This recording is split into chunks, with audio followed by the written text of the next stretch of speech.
Gather round, my friends, gather round. Tonight, I bring you a tale so strange, so unforgettable that you'll be telling it to your grandchildren. This is the story of Amma, the woman who dared to borrow death. Picture this, a small African village bustling with life. The air is thick with the smell of roasted yams, and the villagers, oh, they're always gossiping. Among them is Amma, sharp and resourceful, but sometimes just a little too bold for her own good. One evening, Amma sat by the fire with her neighbors, their faces glowing in the flickering light. "Have you heard?" one neighbor whispered. "Old Kofi's cow just dropped dead. They say death has been roaming the village lately." Another neighbor gasped, clutching her chest dramatically. "Roaming? Oh no, what if death visits me next? I'll start sleeping with one eye open." Amma rolled her eyes, brushing off their fears. "You two are so dramatic. Death doesn't roam like a stray goat. It comes when it's needed." The neighbors fell silent, their eyes darting nervously. But Amma, she couldn't shake the idea. What if she could meet death face to face, borrow it for a little while? Now that would be power. Late that night, as the village slept, Amma paced in her hut, talking to herself. What do they know? Always fearing death like it's some untouchable spirit. If I could borrow death just for a little while, imagine what I could do. And then, as if summoned by her audacity, the air grew cold. A shadow fell across the room, and there stood Death itself, cloaked and holding a staff. "You called?" Death's voice was low, almost amused. Amma stumbled back, startled, but quickly recovered. "Oh, you must be Death. Good. You're just the one I wanted to see." Death tilted its head.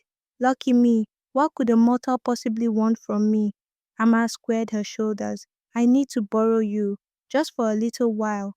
Death chuckled darkly. "Borrow me. You make it sound like I'm a cooking pot." "Think of it as a trade," Amma said, her voice steady. "You give me your power for a day, and in return, I'll make sure you're feared and respected in this village forever." Death was intrigued. Bold. I'll allow it, but beware. Once borrowed, death cannot be undone." And with that, Death handed Amma the staff and vanished. Amma stared at the staff, a mix of excitement and dread coursing through her.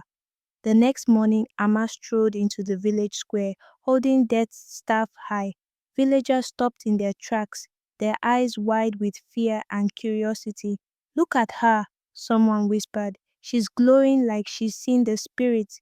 Another voice hissed, "Or maybe she's brought death with her." Amma's voice rang out, strong and commanding. "That's right, I have borrowed death, and with this power, I will rid the village of sickness and suffering.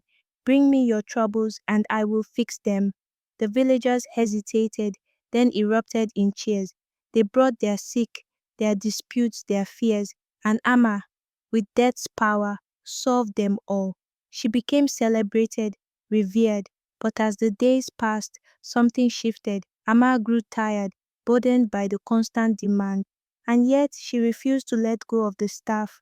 One evening, Amma sat on a throne she'd built for herself, made of woven grass. Villagers lined up before her, their faces filled with hope and desperation. She was exhausted, but her grip on the staff tightened. A neighbor stepped forward, concern etched on their face. "Amma, you've done so much. Maybe it's time to return the staff." Amma snapped, her voice sharp. "Return it? Do you know what I've done for this village? I'm not giving this up." And then thunder rumbled. The air grew cold once more. Death appeared, its presence heavy and unyielding. "Amma," it said, its voice cutting through the air like a blade. "The time has come." Amma's eyes widened in panic. "No, I'm not ready, just a little longer." But Death shook his head. "You borrowed me, Amma, and now I must take what is owed." It raised the staff, and Amma collapsed, lifeless.